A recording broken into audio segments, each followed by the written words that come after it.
Dependable News Africa nze Morishidi Segawa. Kati omusajja omuyudaaya asobodde okubaako mugala wange by'atunnyonnyola. Agamba abasajja baneeno nkyagezako okubeera nga mbakuba naye bakyagaanye. Nja bakubira ddala era bagamba waliwo ennyonyi y'omusajja Omu-Iran fighter jet gye bageze maaso n'okuba nga bakubira mu bwengula obw'ekibuga Tehran. Bagamba tugikubye era tugitadde wansi. Kati awo ngenda maaso n'okubeera nga nvaawo kiraga nti mu Lebanon omuwendo gw'abantu abakafa gweyongedde.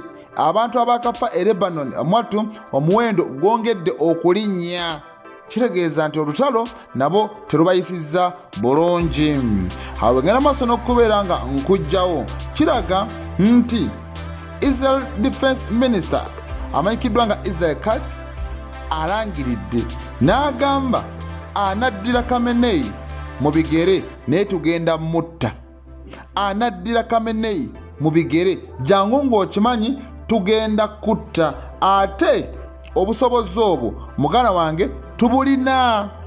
Abachina abatakka wansi wa 470 bageze maaso n'okubeera nga bava mu ggwanga erya Iran. Bavuddeyo nga namugi si mufungize.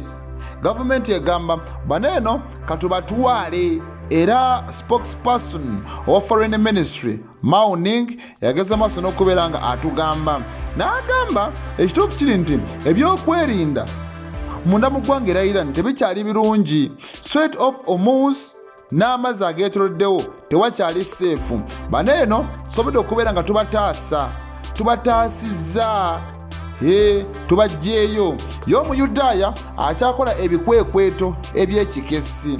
Era poliisi mu Isirayiri egeze maaso n'okuba nga erangira n'egamba ekutte abantu 4 okuva e Hebron mu kitundu ekya occupied West Bank. Era nga baneeno babadde bayambako omusajja Omu-Iran mu lutalo olugenda mu maaso.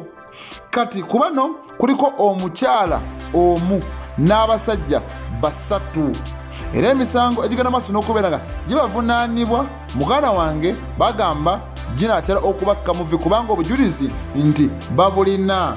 Bagamba babadde bayambako okubuulira Omu-Iran ki ekigenda mu maaso eno gy'akuba, ki ekigenda mu maaso, ki ekitambula. Abasajja bwe batyo ne bagenda maaso n'okubeera nga bagamba kati bano tubalina n'abalala tukyabanoonya. Fighter jets ez'omusajja Omufaransa zirina drones tezigenza maaso n'okuba nga zikuba mu bwengula mugana wange obw'eggwanga erya UAE. Foreign Minister Barrot bwali bageze maaso n'okubeera ng'ayogera. Barrot agamba nti tukosezza ennyonyi zaffe eza Rafale jets era zigeze maaso n'okuba nga zikola omulimu ogw'ettendo kubanga abasajja basindise mugana wange drones eziwerako. Kati naffe nga tulina okujjayo Air Force yaffe, Navy ne Army personnel okubeera nga amatu gayambako kubanga mu UAE tulinayo base. Bufaransa erinayo base mu UAE, Bungereza erinayo n'omusajja Omu-American.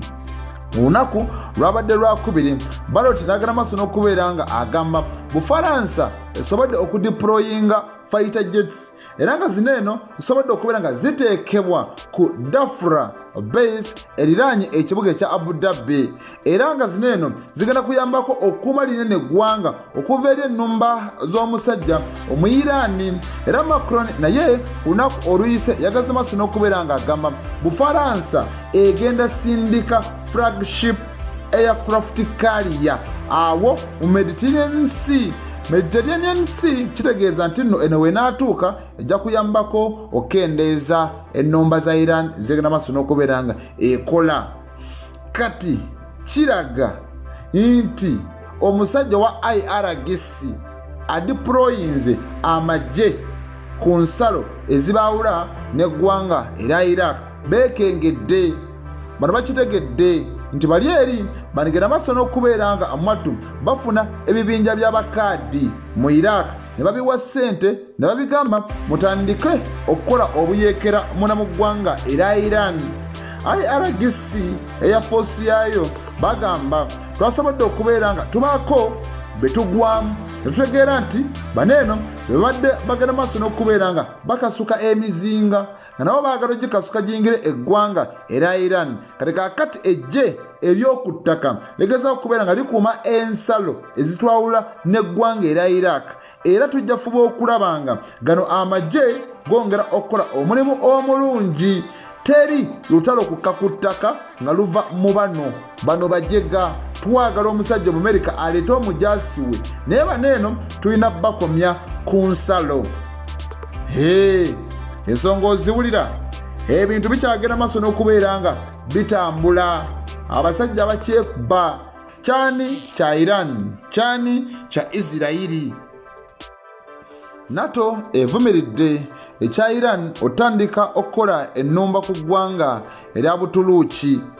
Bagamba kyemukola si kituufu. Omwogezi wa NATO amanyikiddwa nga Alison Art bw'ati agamba gano amagye gaawamu ga mukago, lwaki mwatandise ogatagetinga. Defense Secretary Pete Hegseth ageze maaso n'okubeera nga agamba amagye amalala gakyagenda maaso n'okubeera nga gatuuka. Ono agamba amagye amalala gakyatuuka mu Middle East, gonna gali mu kwetegekera lutalo kulwana na kuyambako already agagaliyo. Jjukira kiraga nti omusajja Omumerika ayinayo abajaasi abatakka wansi wa mitwalo 5. Ekyo bakyogedde. Emmeri ennwanyi gyeziri kossa muganda wange ne fighter jets eziwerako. Kati bagamba katuyungule amagye amalala. Era ono n'agamba kino eno kyavudde ku kiragiro kya President Donald Trump era tugenda kubeera nga tukiteeka mu nkola. Hezbollah bagamba nti basobodde okubeera nga bakuba battle tank endala okuliraana muganda wange ensalo ezibaawula ne Isirayiri. Bagamba eno twagikubye, tanka y'Omuyudaaya twagikubye, yabaddeawo mu katawuni aka Oula akaliraanye ensalo, twagikubye. Kati Channel 12 nayo yagaza maaso n'okubeera ng'egamba ekituufu kiri nti waliwo ennombe ez'enjawulo eziva mu basajja aba Hezbollah n'eggwanga era Iran nga zoolekera Isirayiri. Defense Ministry munamuggwanga era Isirayiri ekyagamba nti emizinga tugibaka, naye ate waliwo ennombe ezitandise okubeera nga zikolebwa ku ttaka, magye ga ku ttaka. Abasajja bagana maaso n'okubeera nga beekuba. Eya Arabia egaza maaso n'okubeera nga eraga nti kati kaakati ennyonyi zonna eziva mu UAE zikyali suspended okutuuka nga March 9. Sri Lanka Airlines bagaza maaso n'okubeera nga balangirira ne bagamba embuuka zaffe ez'ennyonyi zigenda kuddamu okugenda mu ggwanga erya UAE era olunaku olwaleero tugenda tutandika. Gulf Air nabo bagambye nti flights zaabwe zikyali suspended mpaka ennaku z'omwezi 5 omwezi guneeno.